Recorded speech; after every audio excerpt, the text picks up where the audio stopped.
사도행전 27장 27절에서 44절 본문 가지고 위기 속에도 반전은 있다라는 제목으로 하나님 말씀 전하겠습니다. 우리 인생에는 전혀 예상하지 못한 반전이 일어나는 경우가 있습니다. 국어사전에 이 반전이라는 단어가 여러 가지 의미로 설명되어 있는데요. 가장 일반적인 의미는 일의 형세가 뒤바뀜이라고 되어 있습니다. 영어에서도 이 반전이라는 단어가 다양하게 쓰이는데요. 영화나 드라마에서 말하는 반전은 플롯 트위스트라고 쓰이고요. 스포츠에서는 컴백이라는 단어가 쓰이고 일반적인 상황의 변화는 턴 어라운드라고 쓰입니다. 특별히 반전을 제대로 보여주는 영화 하나가 있습니다. 1999년에 개봉한 식스 센스라는 영화입니다. 주인공으로는 브루스 윌리스가 나오는데요. 이분이 말콤이라고 하는 그 주연으로 등장에 나옵니다. 그 극 중에서 이 아동 심리학자로 나오는데 이 말콤이 유령을 보는 아이 콜이라고 하는 아이에게 다가가서 상담해주는 그런 과정을 이야기합니다. 그런데 이 최종 결론은 주인공 말콤이 사실은 총에 맞아 죽은 유령이었고 이 총에 맞은 이 말콤이 자기가 죽은 사실을 모른 채 계속해서 극 중에서 이 콜이라는 아이를 만나서 이야기를 합니다. 결국에는 나중에 이 콜이라는 아이가 유령을 보는 것을 알고 있었기 때문에 본인이 유령이었다는 사실을 깨닫게 되죠. 결국에는 이 콜이라는 아이가 오히려 말콤을 이렇게 도와주는 그런 내용으로 반전의 드라마를 보여주는 것이 식스 센스입니다. 스포츠에도 많은 반전의 경기들이 있습니다. 예를 하나 든다면요. 2017년 슈퍼볼 결승 경기입니다. 당시 뉴 잉글랜드 패트리어츠와 애틀랜타 펠컨스가 경기를 치루었는데요. 3쿼터 중반까지 28대 3으로 이 패트리어츠가 지고 있었습니다. 거의 패색이 짙었고 이 애틀랜타 펠컨스가 거의 이제 승리를 거의 거머쥐는 것처럼 보였습니다. 그런데 막판에 가서요. 이 패트리어츠가 펠컨스를 34대 28로 역전해서 우승을 합니다. 그래서 이 경기는 NFL 역사상 최고의 역전 우승으로 이렇게 이루어낸 경기로 평가되어 있어서 반전의 그 모습을 보여주고 있는 경기로 회자되고 있습니다. 이러한 반전이 우리의 실제 삶에서 얼마든지 일어날 수 있습니다. 반전이 일어났을 때 사람들은 그 반전을 우연으로 생각합니다. 그리고 그 사람 행운이었다, 운이 좋았다 이렇게 이야기를 합니다. 그러나 하나님을 믿는 사람들에게 그리스도인들에게 일어나는 어떤 반전들은요. 대부분의 경우는 우리가 알지는 못하지만 우연이 아니라 그 반전 속에서 하나님의 오묘한 섭리가 있었음을 우리가 깨달아야 된다는 거예요. 그 반전의 깨달음을 알 수 있는 믿음의 눈이 우리에게 필요한 것입니다. 제가 오늘 이렇게 반전에 대해서 서론을 이야기하는 이유는 오늘 본문에 사도 바울이 이제 로마로 죄수로 가면서 폭풍을 만남으로 인해서 죄수였지만 거기에서 이 죄수의 그 상황에서 그 배를 이끌어가는 리더의 역할로 이루어지는 반전의 모습이 보여지기 때문에 오늘 이렇게 반전으로 서론을 이야기하고 있습니다. 이 바울이 죄수의 몸으로 이 로마에 앞선 가는데 유라굴로라고 하는 폭풍을 만납니다. 위기에 처하게 되죠. 배에 탄 모든 사람이 위기 상황에 놓였습니다. 생명의 구원의 여목마저 끊어져 버리는 그런 위기의 상황이었죠. 자연의 위력 앞에서 어떻게 할 수 없는 절박한 위기 상황이 10여일 동안 계속되었습니다. 그런 위기 상황 속에서 믿음의 사람 바울이 이제 일어나서 그 사람들을 안심시키면서 반전이 일어나는 것을 보여주는데 오늘 그 본문을 우리가 하나하나 살펴보도록 하겠습니다. 30절 말씀을 보면은요 이렇게 나와 있는데요. 사공들이 이제 거기서 도망치려고 합니다. 여기서 볼 수 있는 게 무엇이냐? 위기 때 찾아올 것은 바로 이기심이라는 겁니다. 모든 사람에게 위기가 찾아오지요. 그것을 아무도 부정할 수 없습니다. 그런 위기 상황을 대처하는 사람들 중에는요, 특별히 이기적인 모습을 보여주는 사람들이 있다는 것입니다. 오늘 본문을 보면 이런 폭풍의 위기 속에서 몇몇 사람들만 살아남겠다라고 하는 모습, 그 이기적 모습이 그대로 드러나요. 그 사람들이 바로 사공이었죠. 이 사공들은요, 배의 항해와 그런 모든 상황을 누구보다도 잘 알고 있었던 사람들이었습니다. 오늘 본문에 보면 그 폭풍 속에서 육지에 가까워지는지를 그들이 짐작을 하게 되었습니다. 그런데 배가 점점 부서지고 이제 어려움을 겪게 되니까 자신들만 살고자 이물에서 닻을 내리는 척하면서 거룻배를 바다에 내립니다. 이물은 쉽게 말하면 뱀머리입니다. 그러니까 이물은 우리나라 순 우리말이고 여기서 또 고물도 순 우리말인데요. 이물은 앞부분, 고물은 뒷부분입니다. 그리고 이 거룻배라고 하는 것은 뭐냐면 조그마한 그런 보트를 말하는 거죠. 당시에 상선이 엄청 컸기 때문에 작은 항구에는 들어갈 수 없을 때에 이 거룻배를 통해서 그 상선에 실었던 물건들을 싣고 사람들을 실어 날라서 이렇게 항구로 들어가게 되는 거죠. 영화 같은 데 보면 큰 그 여객선을 보면 옆에 구명보트라고 해서 조그마한 배들이 붙어 있잖아요. 그런 역할을 했던 것이 바로 거룻배였습니다. 그러니까 지금 바울이 탄 이 배에 거룻배가 있었던 것 같아요. 그래서 배가 파손되기 전에 그 작은 배를 타고 사공들이 도망가려고 했습니다. 남아있는 사람들이 죽든 말든 자기들만 살겠다라고 하는 어떤 이기심이 있었다라는 거죠. 거룻배 조금만이기 때문에 소수의 사람만 승선할 수 있었죠. 오늘 본문 37절에 보면 바울이 타고 있었던 그 배는 모두 몇 명이라고 기록되어 있었습니까? 276명이었다라고 하는 거예요. 그러니까 276명이 그 거룻배에 다 탈 수가 없기 때문에 소수의 사람만 타서 거기서 빠져나가려고 했던 거죠. 사공들의 그 선택과 태도는 참으로 비난받고 지탄받아 마땅한 거죠. 자신들만 살겠다고. 그렇게 행동한 거 지극히 이기적인 행동이었다라는 거죠. 사실 이 이기적인 행동은요, 일반 평탄한 상황에서는 잘 나타나지 않아요. 위기에 처했을 때, 절체절명 상황이 있을 때 사람들에게는 그 속에서 이기심이 나옵니다. 나만 살고자 하는, 나만 아니면 돼라고 하는 그런 이기심이 나온다라는 거죠. 거의 모든 사람이 그렇다고 할 수 있어요. 물론 정말 소수의 몇몇 사람들은 그 이기심이 아닌 희생으로, 섬김의 모습으로 상황을 맞이하는 경우도 있지만 대부분 그렇다는 거예요. 아마 저도 그런 위기 상황을 맞이하게 되면 아마 위기심이 나오는 사람이 아닐까라는 생각을 해보게 됩니다. 그래서 이 말씀 보면서 우리 가운데 어떤 상황 속에 위기가 처했을 때 어떻게 반응을 보일 것이냐, 이기적인 그런 모습을 보일 것이냐, 아니면 좀 희생하고 섬기는 모습이 보일 것이냐. 이왕이면 우리가 이기심이 아닌 희생과 섬김의 모습, 정말 그리스도인다운 그런 모습들이 우리 가운데 나타나기를 바랍니다. 오늘 또 위기 때 나타나는 것이 무엇이냐? 무엇이 중요하냐? 리더십이 중요한 것을 오늘 보여줍니다. 사실 사람들이 위기 상황이 일어나면 가장 필요한 것이 리더십입니다.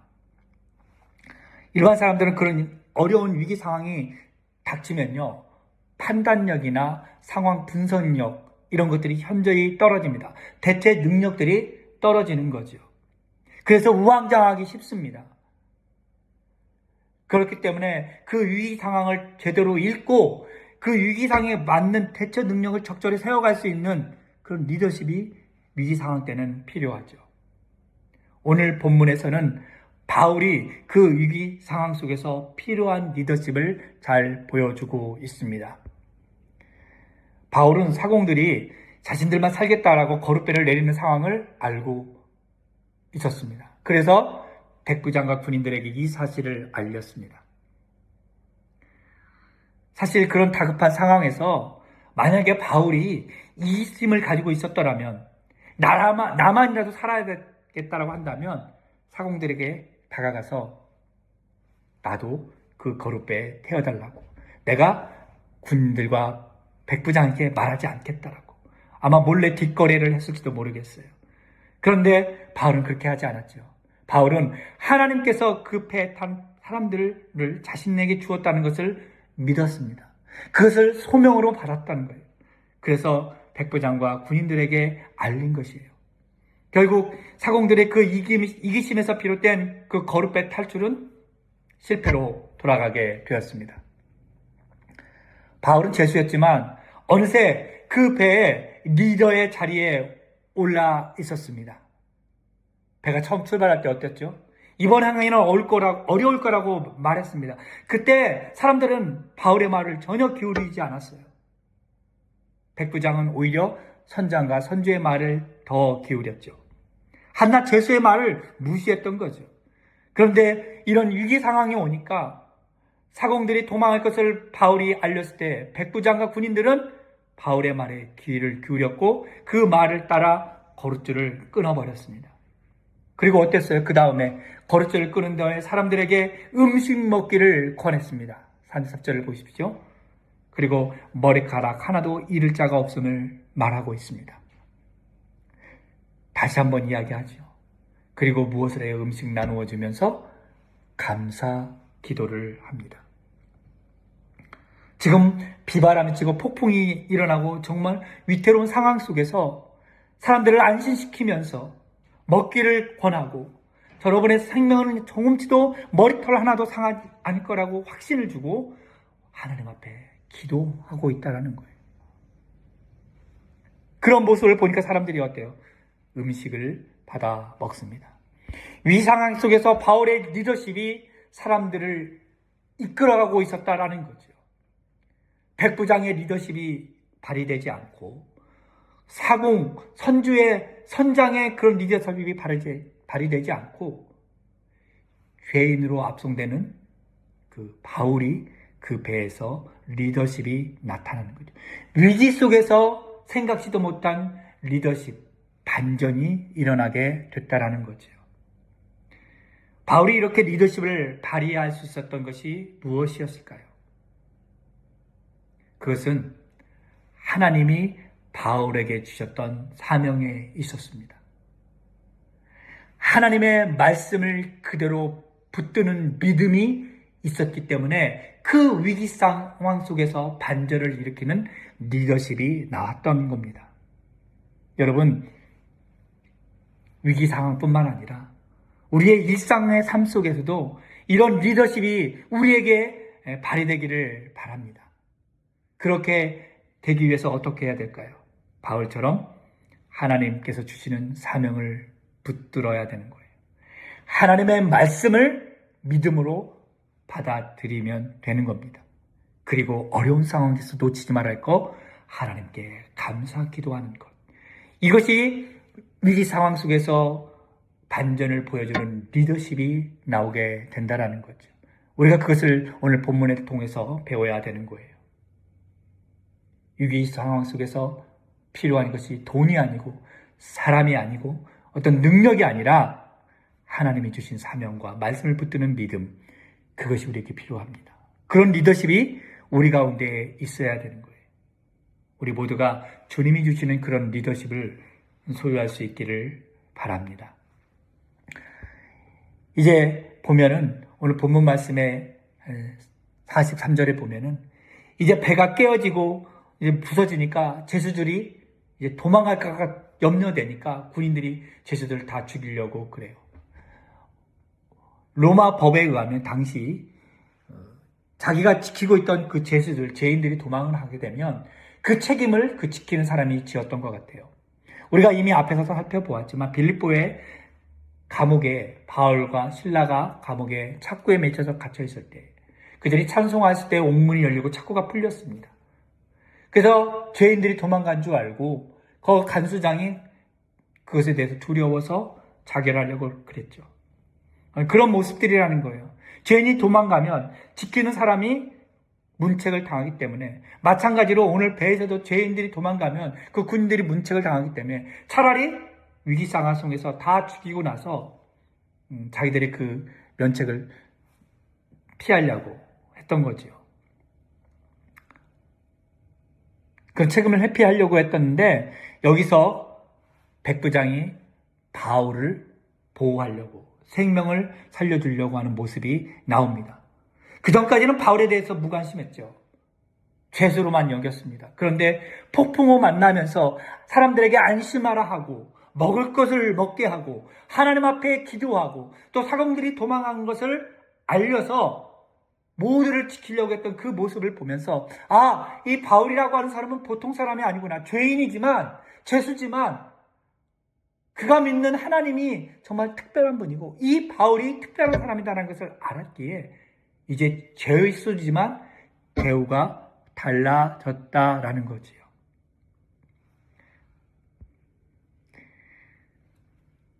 상황은 지금 바뀌지 않았어요. 폭풍우가 있습니다.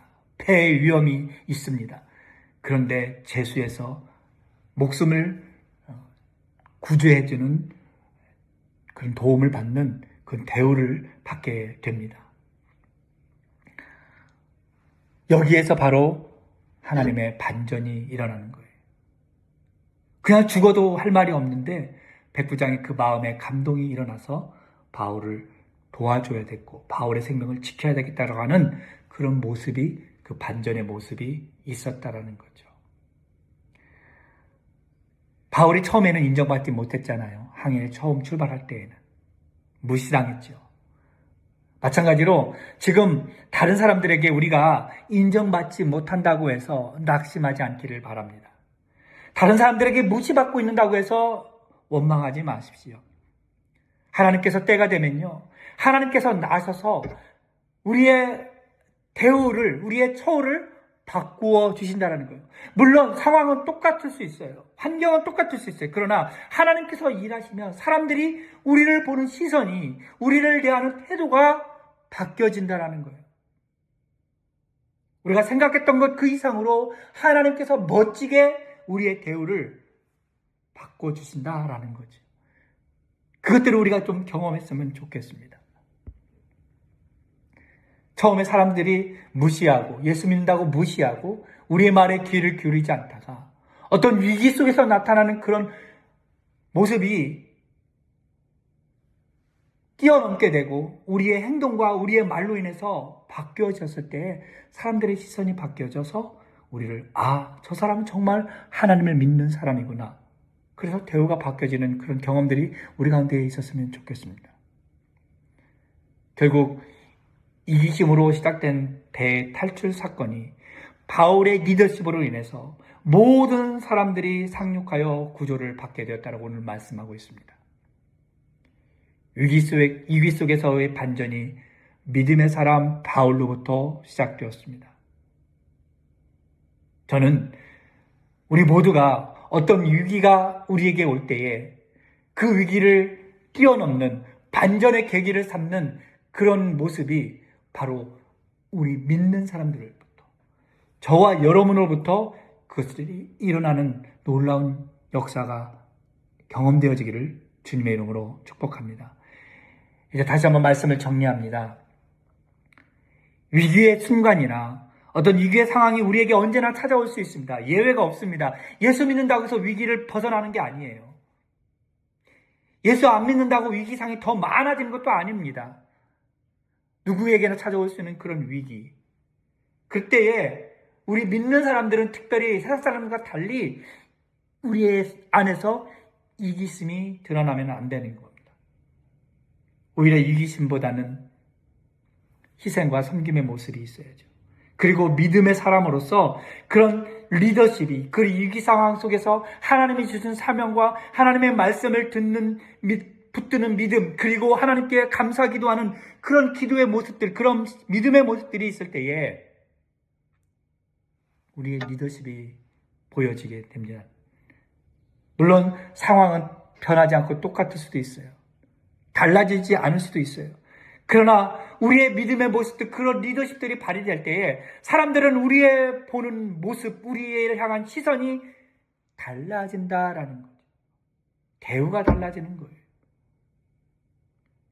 그리스도를 믿는다고, 예수를 믿는다고 무시했던 그 시선들이 예수 믿는 사람은 다르구나. 이런 위기 상황 속에서 침착하게 믿음을 발휘하며 리더십을 발휘하는 그런 모습이 있게 된다. 참 귀하다라고 하는 그런 믿음의 시선들이 세상 사람들을 통해서 나타나기를 바라요. 그래서 대우가 달라지는 그런 멋진 경험을 하는 저와 여러분이 될 수 있기를 주님의 이름으로 축복합니다. 기도하겠습니다.